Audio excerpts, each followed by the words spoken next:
The Paris Agreement. When did this all start? A quick history. When did this really start? 1979. There was the first World Conference on Climate Change. In 1988 was the IPCC, their first report. They started in 1992 was the Earth Summit, and that's when the UNFCCC was actually put into a framework form so that negotiations could go forward. We know about the Kyoto Protocol, 2005. We've had 21 COPs. All different kinds of issues have been discussed in these negotiations, but it wasn't really until Lima where things started to shift a little bit, and finally in Paris. And the agreement actually started talking about the urgency of climate change. The agreement actually listed 1.5 degrees Celsius as the ambitious agenda. The 2 degrees Celsius is the benchmark, but that's a political benchmark. That's not a scientific benchmark.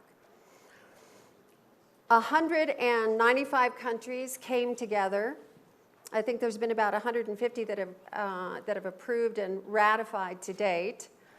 There is the Green Climate Fund, which now is up to about 800 million. That was the agreement for it to be funded.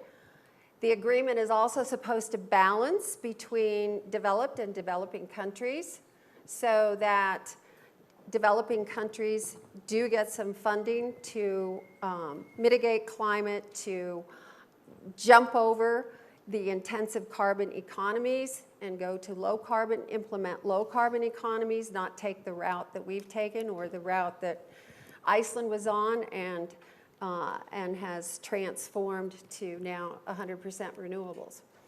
Each of us were at Paris in a little bit different format and different access. You were civil society. Osprey was one of the judges for the Tribunal on the Rights of Nature, and that was one area that I'd like you to touch on. And also representing indigenous and indigenous women and indigenous cultures and deforestation, and also linking women to climate, being on the front lines of climate. And you were there as an official working on cities and you were working with Bloomberg, as I understand, and really looking at what municipalities can do and where are the boundaries, where are the barriers, how do cities around the world actually, is there economy of scale at play?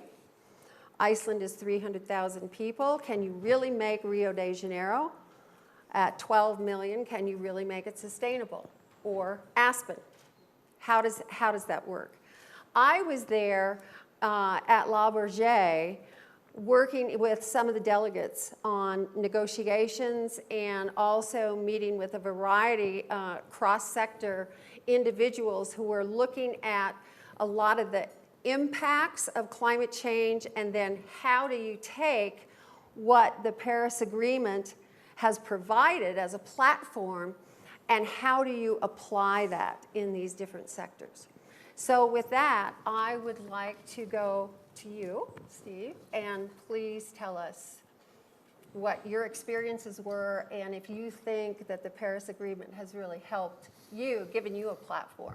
Thanks, Sally. So I arrived in Aspen just a couple of days ago. I must admit, Sally, I as much as I'd love to be the mayor of Aspen, it's a really stunning place, but I wish I were, but I'm not. So my name is Keith Tuffley. I'm from the B team. But that's okay, Sally. And I was there in a capacity talking about built cities and about how we can, using your terminology earlier on, Sally, around the great transformation, about how this can turn into not just a transformation or a transition to a clean energy economy, but actually a complete transformation of our entire economic system and again, not just in developed countries, but also globally. So my role was to represent as the CEO and the managing partner of the B team. Now, the B team is a group, or comprises a group of business leaders, primarily business leaders. We also have a few civil society leaders. And it's very much leader-led, with them representing themselves as citizens of the world, not just in their capacities as CEOs of their companies. So, for example, Paul Polman is one of our most active leaders. He is there representing himself. And in that way, he's able to move faster than even Unilever can. Richard Branson and Jochen Zeitz, the ex-CEO of Puma, were the co-founders of the B team. And we have now 23 leaders, and they include Mary Robinson, who the ex-president of Ireland, who many of you will know, who actually was in a great position to push our business leaders as hard as she possibly could to end up with, in our position, the boldest possible policy ask. So our principal role in Paris was actually to meet as many of the ministers and heads of delegation as possible, and with a group of business leaders like that, we could get great access. The key messages we were providing to the delegation heads were that business wants a long-term target. Business wants a future of net zero greenhouse gas emissions. And the science is demanding that that date is around 2050. It's not 2100, but it's around 2050. And so our policy ask from the start was to convince heads of delegations and ministers that business wants this. Unfortunately, most businesses that don't want it are the most, or have been the most vocal. And so for the first time, we were hearing many politicians saying that they were hearing from progressive businesses in a very positive way. The second message we were giving the ministers was that we, businesses, were getting on with it. We weren't waiting for politicians to come up with the policies. We were getting on with it. Now, obviously, we need policies to be supportive, but nevertheless, progressive businesses are getting on with the job. And thirdly, and most importantly probably, was that in many of the developing nations, that we were giving the message that, that businesses want to invest in developing countries with infrastructure and with finance. And I spent several days actually walking around seeing ministers with Richard Branson in particular. What I found with Richard, he was a real secret weapon, because whenever we asked for a meeting and said that Richard wants the meeting, every single minister and head of delegation said yes, they'd love to meet Richard. But the great thing about Richard was that he was able to immediately convert it into business, into a discussion around business. And we were very surprised to hear, for example, the Environment Minister of India saying, look, I don't want coal in India, but to invest in clean energy, we need the money. And so we had that conversation going straight into it, saying, okay, well, how do we get the money to invest? So those were the three key messages we were giving to ministers. The other key aim we had was to align ourselves with many of the low-lying island states, places like Florida, that were severely threatened by climate change. And our message was to say that 1.5 degrees is actually the right target. The 2 degrees simply isn't good enough. And so we held a media roundtable with the media and our leaders to demonstrate that that actually is the right target. So those were our key role. I was there for 2 weeks. It was a thoroughly exhausting but thoroughly rewarding experience, and we ended up, I think, with actually a very good result. Thanks, Sally. My apologies. Not at all, Sally. My apologies. I met Keith at the World Economic Forum a few years ago and was very impressed. He was not with the B team at that moment in time, but I was very impressed because he was really pushing on impact investment. And you're still, as I understand, involved with you. I have one question, then I want to go to Osprey, and then we'll have a conversation.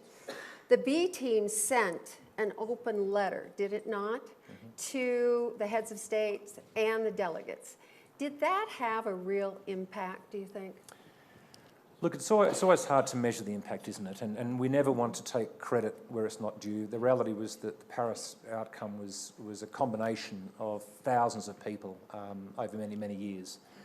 Our strategy was to align both clear science-based policy asks, so it had to be grounded in science, but at the same time to demonstrate leadership by example. So as the B team, because it comprises business leaders with their companies, we're able to send letters and to have sensible conversations with ministers and heads of delegation to say that this is what's necessary, this is how you can achieve it, But by the way, this is what we in our companies are doing. And even Paul Polman has told us, he said that when we made the statement back in February last year that net zero of all greenhouse gases, and by the way, it's not just the energy system as we know, as was mentioned earlier on, a huge component is actually is the agricultural and deforestation components, land use, but it's all greenhouse gases by 2050. And then we're able to say, but this is what we are doing in our companies. And Paul himself was able to sign up to net zero greenhouse gases by 2050 back in February of last year, even when Unilever couldn't. And he then spent the next 6 months going back to his team and saying, well, now that I've made this statement personally, I really would like the company to follow suit. And so he was able to bring his company along with it. So it's an effective way to demonstrate progressive action. How do you best start it? How do you bring companies along with it? And then show to policymakers that companies are actually getting on with it. And that letter, again, it's hard to demonstrate real impact, but I think it was all part of a puzzle that led to a really good outcome in Paris. Great, thank you. Osprey, you've been involved since COP. Which COP did you first go to? Cancun. Okay, great. And Osprey is the executive director and co-founder of WeCan, the Women's Earth and Climate Action Network, which has grown substantially under her leadership and guidance over the last 5 years. And she brought and has brought to the COPs a very unique voice of Indigenous women and the voice of Indigenous wisdom. And so I'd like you to explain, if you would, just share with us what you specifically did at Paris. So the Women's Earth and Climate Action Network, along with many other civil society groups, are there with a very big agenda as well. And I think the most important thing is to note really a different perspective and worldview than a lot of the people who are actually working inside the negotiations. And I think it's really important to note that. And our organization works both inside and outside of the negotiations so that we can bring the voice of civil society to the delegates, as well as to bring the message of what's going on the inside out to the public. And I think some of the key points and why we're really working with frontline communities is that often they don't have a voice or an opportunity to really share their experiences. And I think that's something that we need to continue to advocate for, because a lot of decisions that are being made by governments are impacting vulnerable communities and frontline communities and developing countries, Indigenous peoples, and yet where is the representation in the negotiations? And so we're really there to put a face on frontline communities, those impacted first and worst by climate change. So we brought a delegation and then also supported other delegations of frontline women, including Indigenous women, and gave them an opportunity to do events inside the COP, as well as we always do like a really big signature event in the city where the COPs are going on so the public can hear also the voices of frontline communities. I think some of the things that we really try to address are concerning large systemic problems and root causes of the climate crisis and environmental degradation. And those are, of course, much more challenging to sort of get into a framework when you're talking about this level of international negotiations, but we think it's really important as an example to recognize that we have an economy that's based on extraction, and who is that impacting first and worst? And that we have an economy that is based on endless economic growth, and that model is simply taking us in the wrong direction for sustainability and well-being. And how do we really address this economic model? I just want to mention, because I know we're going to get into the agreement itself, just to note, when you look at the actual Paris Agreement, economic and economic systems is mentioned over 40 times. The word earth is mentioned once. So just to also give us, a critical look at the Paris Agreement, which is definitely a big momentum heading in the right direction. It's an incredible feat of policy that the agreement was made by almost 200 countries. At the same time, I think we really do need to dig into the details of a lot of the problems that are in the agreement itself if we're really going to see anything productive come out of it that is going to meet the crisis at hand. You wanted me to touch upon a little bit on Indigenous people and rights of nature, and then I'll stop. One of the reasons that we really feel strongly about Indigenous peoples and their representation is, one, it is often them that are being impacted first and worst by climate change, so they should deserve a voice in these matters. But also, 80% of the biodiversity on Earth right now is in the hands of Indigenous peoples. So just think about it. Where is our biodiversity? The very DNA of the sacred systems of life are in the hands of Indigenous peoples. Yet, where are their rights when it comes to the protection of these regions? So I think this is also something to look at. It was mentioned earlier about forests. It's been proven by United Nations studies and others that the primary way to protect forests and keep them intact is by giving power and rights to Indigenous people and local communities that have been caring for these forests for millennia. Yet, Indigenous rights is in the preamble of the Paris Agreement, but it is not in the operative text. So it's very important that we support Indigenous rights for a myriad of reasons. Lastly, in regard to the International Rights of Nature Tribunal that Sally mentioned, one of the things that our organization and many others, including the Global Alliance for Rights of Nature, is doing is trying to also look at environmental laws themselves. And there's a whole movement around rights of nature that involves moving nature out of the marketplace and saying this whole system of seeing nature as property has led to really disastrous results. And how do we stop the commodification and financialization of nature and start treating nature just as we treat human rights? How does nature have rights? How do the forests, how do the rivers, how do the mountains have rights? So that we can begin to live in harmony with nature in a very, very different way with the different worldview that we have now. And so we held a 2-day Rights of Nature Tribunal in Paris, and we did all kinds of cases on GMOs, on, of course, the climate case, on fracking, and really looking at how would it be if in our court of law, nature was viewed as having rights, that nature has the right to thrive and grow and maintain itself in a healthy way. It's a much bigger topic, but that's sort of it in a nutshell. Thank you. Thank you. Very good. Very good. Roderick Nash, who wrote Wilderness in the American Mind, actually was one of the first people to come up with the rights of nature, that there are certain rights that are unimpeachable, that the genius of nature has its own value as it is.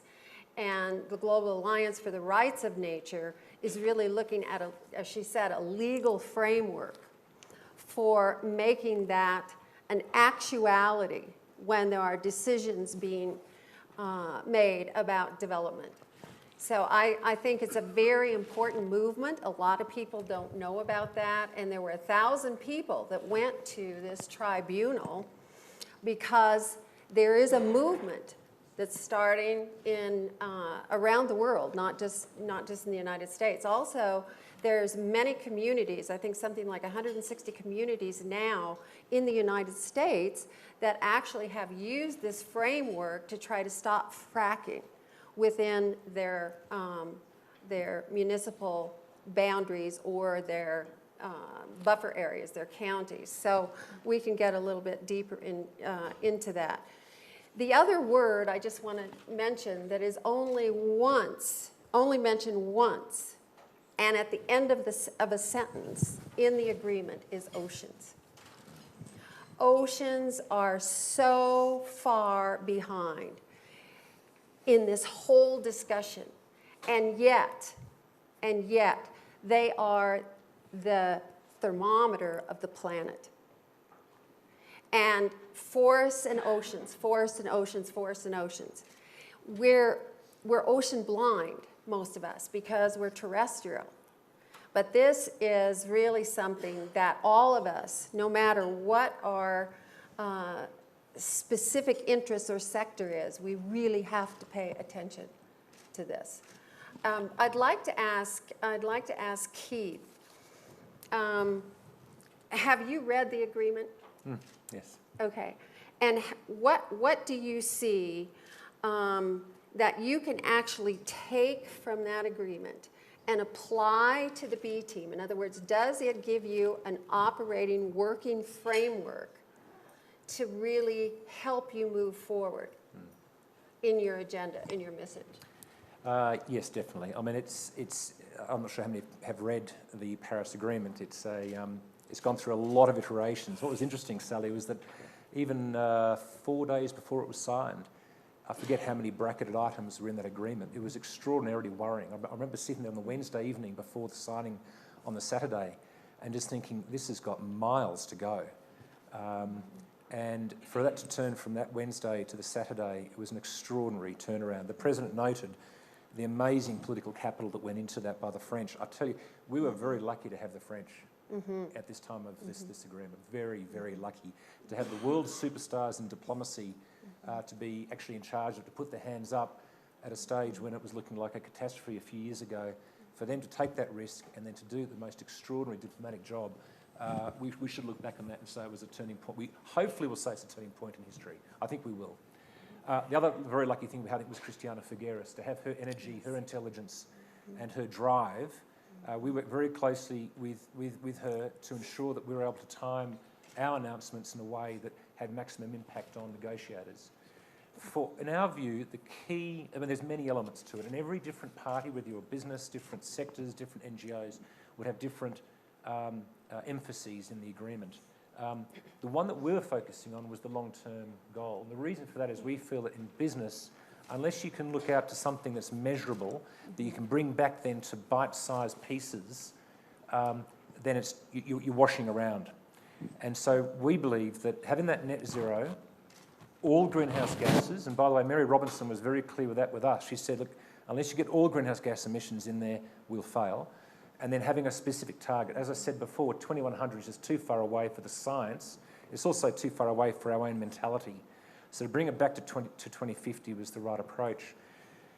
What had changed then to achieve that, and by the way, even the day before the agreement was announced, for the first time ever, the actual language of net zero got in there. And that was, the actual language was the balance between anthropogenic emissions by sources and removals by sinks of all greenhouse gases in the second half of the century. And we were amazed, delighted the French were able to get that terminology in there on the day before the agreement was signed. That fundamentally changed the conversation with businesses, because now we're able to say to every single company, what is your net zero strategy? Every investor should be asking CEOs at the start of their meetings now, what is your net zero strategy? Too often we've heard CEOs say, I don't hear that from our investors. You know, I can't do this because I don't hear it from our investors.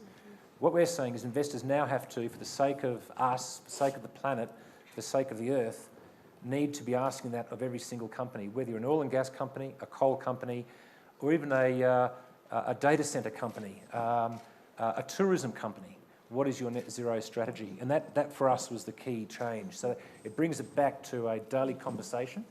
And the second thing, Sally, is that it's able to convert it into metrics that we're able to be compelling with. So, for example, to say it's net zero by 2050, we're able to now calculate the degree to which there's going to be stranded assets in the world.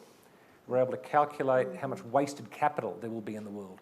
We're able to now go to oil and gas companies and look at their cost of extraction and say, you have no hope in searching for, there's no point exploring for oil and gas in the Arctic region, for example. It's just simply, it just doesn't make sense. And so that was, for us, it was a compelling outcome with that particular. There are other elements that are also important, but that one was the compelling one. Osprey, same question. I think the most important thing is that the agreement did give a market signal that was really important. I think the aspirational target of 1.5 was key, particularly to civil society, because now we can demand from governments more action. And I think it's really important to say the effort of civil society that was in Paris, out on the streets with all of the, I mean, it was a really incredible time, especially because of the attacks in Paris, that so many people were actually on the streets protesting, making their demands known. And I think that even though inside the agreement, the negotiations, that there was the High Ambition Coalition, as they call themselves, fighting for the 1.5 degrees. I also think it has a lot to do with civil society over the last several years, really putting pressure on governments to do that. There was the march in New York with 400,000 people on the streets making this demand. And I think one of the most important things coming out of Paris is that we need to recognize that the commitments that government made, the intended nationally determined commitments, at this point, and we know there's going to be a period for being able to ratchet it up, but we need to be very honest that at this point it takes us between 2.7 and 3.7 degrees rise. That is completely unacceptable. That is climate catastrophe. And I don't want to leave that out of the conversation, that's where we stand now. And of course, we're seeing that there is positive momentum, and I want to be very optimistic about it. But our scientists are telling us that we need to keep 80% of all fossil fuel reserves in the ground. That is not in the agreement. In fact, fossil fuels, coal, oil, and gas were not mentioned in the agreement. So while we have all this incredible, fantastic momentum around renewable energy, all the things that have been said, and as the president of Iceland has pointed out to us, what's going on in the United States, we cannot ignore the fact of the grip of the fossil fuel industry in this country and our political infrastructure. And we really need to deal with that if we're going to get to the 1.5 aspirational target. And I think that's where we really need to see that what civil society is doing with demonstrations on the streets are actually a really key component from the grassroots pushing up on governments to make the change. And even since January, we've seen several pipelines being shut down. We've seen Shell oil pushed out of the Arctic. So I just want to give a shout out to all of the people really working on the front lines and doing that work on the streets, because it is a key component to the shift that we want to see, because we're dealing with political issues and corporate issues that are really interfering with all this amazing positive momentum we want to see. And I think that that's really important to understand coming out of Paris, that civil society understands their role in terms of really continuing to really push our government. So Osprey's touched on something, we've got 2 minutes left, that's really important, and that is the grassroots movement. I think she's absolutely right that, the delegates were appointed, not elected. So their decisions in this process were whatever their heads of state told them to do.